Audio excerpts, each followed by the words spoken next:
ఎంత భక్తిపరుడైనా తన భక్తి నుండి తొలగిపోవడానికి గల కారణాలేమిటి? ప్రభునందు ప్రియమైన దేవుని పిల్లలారా, ఎంత భక్తుడైనా కానీ, ఎంత భక్తిపరులుగా ఉన్నా కానీ, భక్తి విషయంలో చాలామంది తప్పిపోయేవారుగా ఉంటున్నారు. అయితే ఇక్కడ మనం చూడవలసింది ఏంటంటే, నేర్చుకోవాల్సింది ఏమిటంటే, చాలామంది బాప్తిస్మం తీసుకున్నప్పుడు చాలా ఉన్నతంగా దేవునిలో ఉన్నట్టు భక్తి అనేది చాలామంది కొనసాగిస్తూ ఉంటారు. తర్వాత కొంతకాలానికి ఎంత భక్తి అయితే ప్రదర్శించాడో ఆ భక్తి కాస్త తగ్గుకుంటూ వస్తూ ఉంటుంది. ఈనాడు మనకైనా కానీ భక్తిలో ఉంటున్నాము,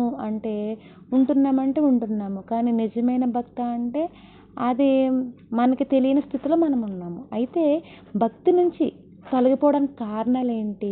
ప్రతి దానికి బైబిల్ మనకు సమాధానం చెప్తుంది. తండ్రి అయిన దేవుడు బైబిల్ ద్వారానే మనకి సమాధానం అనేది చెప్తున్నాడు. భక్తి నుంచి తొలగిపోవడానికి గల కారణాలు ఏంటి అనేది మనము చూసినట్లయితే దేవుని పిల్లలారా, మత్తయి సువార్త 13వ అధ్యాయము, మత్తయి సువార్త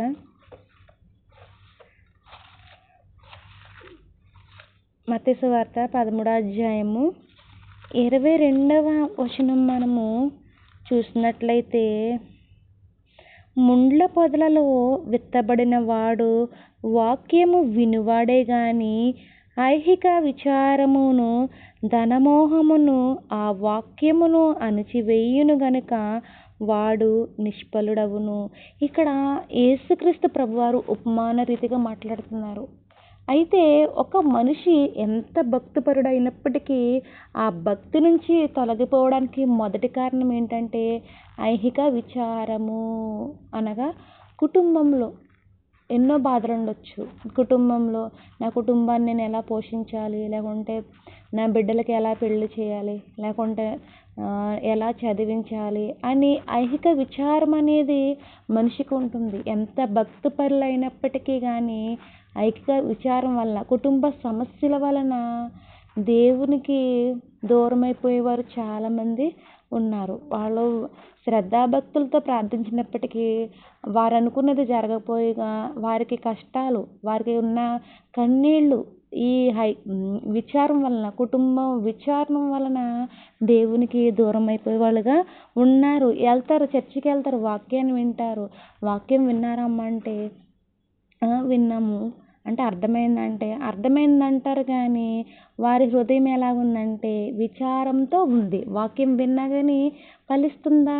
వారి భక్తి జీవితం కొనసాగుతుందా అంటే సాగదు. భక్తి నుంచి ఈ లోకంలోనికి కలిసిపోయే వారిగా ఉన్నారు. అందుకని ఇక్కడ యేసుక్రీస్తు ప్రభువారు మాట్లాడుతున్నారు 22వ వచనంలోనే, ముండ్ల పొదలలో విత్తబడిన వాడు వాక్యము వినివాడే గాని, వాక్యం వింటాము కానీ మనకి విచారాలనేవి ఎక్కువైపోయినాయి. కుటుంబంలో ఐహిక విచారము అనేది ఎక్కువైపోయి విన్న వాక్యము ఫలించట్లేదంట. ఎక్కడ ఫలించట్లేదండి అంటే హృదయంలో ఫలించట్లేదు. దేవుని వాక్యానికి మనము దూరం అయిపోతున్నాము అని వాక్యం మనకి సెలవిస్తుంది. యేసుక్రీస్తు ప్రభువారు మాట్లాడుతున్నారు. అయితే యేసుక్రీస్తు ప్రభువారు ప్రతిదీ కూడా మనకు ఉపమాన రీతిలోనే చెబుతున్నారు. అయితే ఇక్కడ మనం చూసినట్లయితే ప్రియమైన దేవుని పిల్లలారా, 4వ వచనం చూసినట్లయితే 13వ అధ్యాయము 4వ వచనం నుంచి మనము చూసినట్లయితే, వాడు విత్తుచుండగా కొన్ని విత్తనములు త్రోవ ప్రక్కను పడెను, పక్షులు వచ్చి వాటిని మృంగివేసెను. కొన్ని చాలా మన్ను లేని రాతి నేలను పడెను. అక్కడ మన్ను లోతుగా ఉండనందున అవి వెంటనే మొలచిన గాని సూర్యుడు ఉదయించినప్పుడు అవి మాడి వేరు లేనందున ఎండిపోయెను. వేరు లేనందున అంటే జీవము లేదు. వాక్యము అంటే విత్తనం వేస్తున్నాం, వాక్యం అనే విత్తనం వేస్తున్నాం, కానీ వింటున్నారంటే వినడం లేదు. అవి రాతి నేల మీద పడిన విత్తనం వల్ల అయిపోతుంది. వేరు లేదు. వేరుంటే మొలుస్తుంది, ఫలిస్తుంది. వేరుంటే దృఢంగా భూమిలో పాతుకుంటుంది. వేరు లేకపోతే మొక్క బతుకుతుందంటే బ్రతకదు. అలాగే మన జీవితంలో భక్తి అనేది ఉండాలి అంటే, స్థిరమైన భక్తి అనేది నిలవాలంటే వాక్యం అనేది మన హృదయంలో ఉండాలి. ఒకవేళ కొంతమందికి డబ్బు డబ్బు ఎక్కువగా ఉన్నా కానీ చాలామందికి నిద్ర పట్టదు. ఈ డబ్బు ఎలా ఖర్చు పెట్టాలి ఏంటి అని ఆ డబ్బు వలన కూడా వారికి విచారం అనేది కలుగుతుంది. ఈ విచారాల వల్ల ఇటువంటి శ్రమల వల్ల వారు దేవునికి దూరమైపోతున్నారు అని ఇక్కడ మనకి వాక్యం అనేది సెలవిస్తుంది. 18వ వచనం మనం చూసినట్లయితే, విత్తివానిని గూర్చిన ఉపమాన భావము వినుడి, ఎవడైనను రాజ్యమును గూర్చిన వాక్యము వినకయు గ్రహింపక ఉండగా. వాక్యాన్ని విని వాక్యాన్ని వింటున్నారు, గ్రహింపు అనేది ఉంటుందా? మనం చర్చిలకు వెళ్తున్నాము, ఎంతోమంది బోధకుల చేత వాక్యాన్ని మనము వింటున్నాము, వారు బోధిస్తూ ఉంటున్నారు. కానీ అప్పుడు కొంచెం మన హృదయానికి తగిలినట్టు ఉంటుంది, కానీ తిరిగి మనము మన పాత రోత జీవితంలోనికి వెళ్ళిపోతున్నాం, భక్తి నుంచి మనము తొలగిపోతున్నాము. అయితే ఇక్కడ వినియు గ్రహించలేని స్థితిలో ఉంటున్నామంటే దానికి కారణం ఏంటి?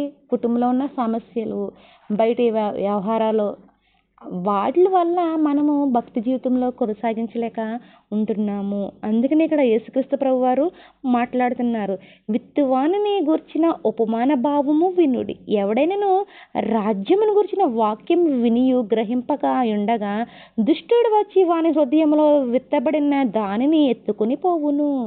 వింటున్నాము కానీ గ్రహింపకుండా ఉంటే దుష్టుడు వచ్చి మన హృదయంలో ఉన్న వాక్యాన్ని దొంగిలిస్తాడంట. ఇక్కడ అంటే గ్రహించే వారిగా మనము ఉండాలి. గ్రహింపలేకుండా ఉన్నామంటే ఏంటి? భక్తి నుంచి మనం తొలగిపోయినంటే.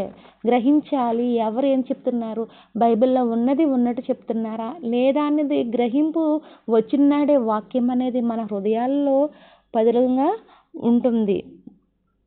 వచ్చి వాని హృదయంలోని విత్తబడిన దాన్ని ఎత్తుకుని పోవును. త్రోవ ప్రక్కన విత్తబడిన వాడు వీడే. రాతి నేలను విత్తబడిన వాడు వాక్యం విని వెంటనే సంతోషంతో దాన్ని అంగీకరించేవాడు. అయితే అతనిలో వేరు లేనందున అతడు కొంతకాలము నిలచును గాని వాక్యము నిమిత్తము శ్రమ అయినను హింసైనను కలుగగానే అభ్యంతరపడును. ఇక్కడ వాక్యం వింటున్నారు కానీ శ్రమ కానీ హింస కానీ ఇబ్బంది కానీ ఏదైనా వచ్చిందనుకో ఆ వాక్యం నుంచి తొలగిపోతున్నారు, భక్తి నుంచి తొలగిపోతున్నారు అని వాక్యం అనేది మనకి సెలవిస్తుంది. అయితే మనకి శ్రమ కానీ కష్టం కానీ ఏదైనా వచ్చినప్పుడు, మనకి కుటుంబంలో కలత వచ్చినప్పుడు మనము మన చింత పడుతూ ఉంటే మనకి బాధ అనేది తగ్గిపోతుందండి? తగ్గదు కదా.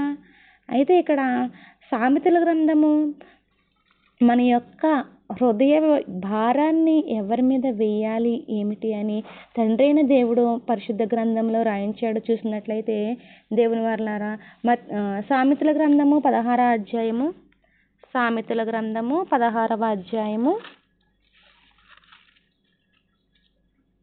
3వ వచనం మనము చూసినట్లయితే, నీ పనుల భారము యెహోవా మీద నుంచుము, అప్పుడు నీ ఉద్దేశములు సఫలమగును.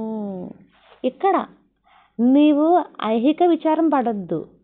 నీకు శ్రమ కలిగిందని హింస కలిగిందని నువ్వు భక్తి నుంచి తొలగిపోకుండా నీవు ఎవరిని ఆశ్రయించాలి, నీ భారము ఎవరి మీద వేయాలి అని ఇక్కడ దేవుడు మాట్లాడుతున్నాడు అని చూస్తే, నీ పనుల భారము యెహోవా మీద నుంచుము, అప్పుడు నీ ఉద్దేశములు సఫలమగును. ఈనాడు యెహోవా మీద, దేవుడి మీద భారం పెట్టుకునే వారు ఎవరున్నారు? మనం చింతపడుతూ ఉంటే మన కష్టాలన్నీ తీరిపోతాయా?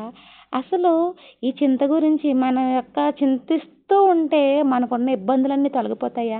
లేదా అసలు మనకేమన్నా సంతోషం కలుగుతుందా? మనము ఉన్నత దశలో ఉంటామా అనేది ఇక్కడ మనకి చూసినట్లయితే మత్తయి సువార్త 6వ అధ్యాయము 22వ వచనంలో చూసినట్లయితే ఇక్కడ యేసుక్రీస్తు ప్రభువారు మాట్లాడుతున్నారు. మత్తయి సువార్త 6వ అధ్యాయము 22వ వచనము మనము చూసినట్లయితే,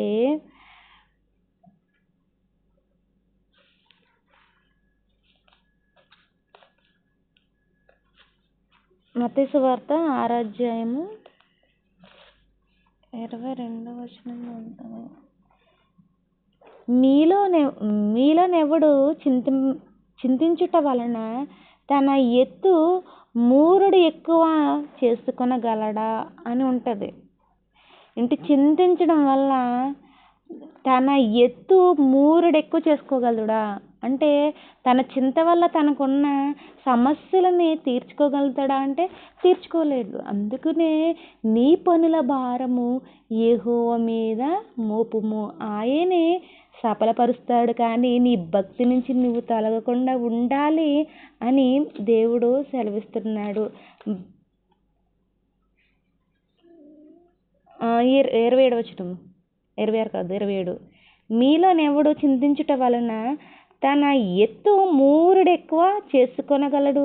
మూరెడెక్కువ మనం చేసుకుంటామా? చింతించడం వలన చేసుకోలేము కదా. అందుకనే మన పనుల యొక్క భారము యెహోవా మీద మోపాలి. అందుకనే అంటున్నాడు ఇక్కడ లూకా సువార్త 8వ అధ్యాయము. భక్తిలో నుంచి తొలగిపోవడానికి గల కారణాలు మనము వెతుకుతున్నాం. అయితే ఇక్కడ లూకా సువార్త 8వ అధ్యాయము, లూకా సువార్త 8వ అధ్యాయము 14వ వచనం మనం చూసినట్లయితే దేవుని పిల్లలారా,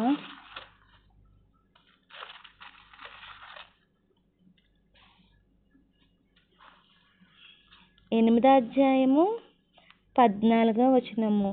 ముండ్ల పొదలలో పడిన విత్తనమును పోలిన వారెవరనగా విని కాలము గడిచిన కొలది ఈ జీవన సంబంధమైన విచారముల చేతను ధనభోగముల చేతను అణిచివేయబడి పరిపక్వముగా ఫలింపని వారు.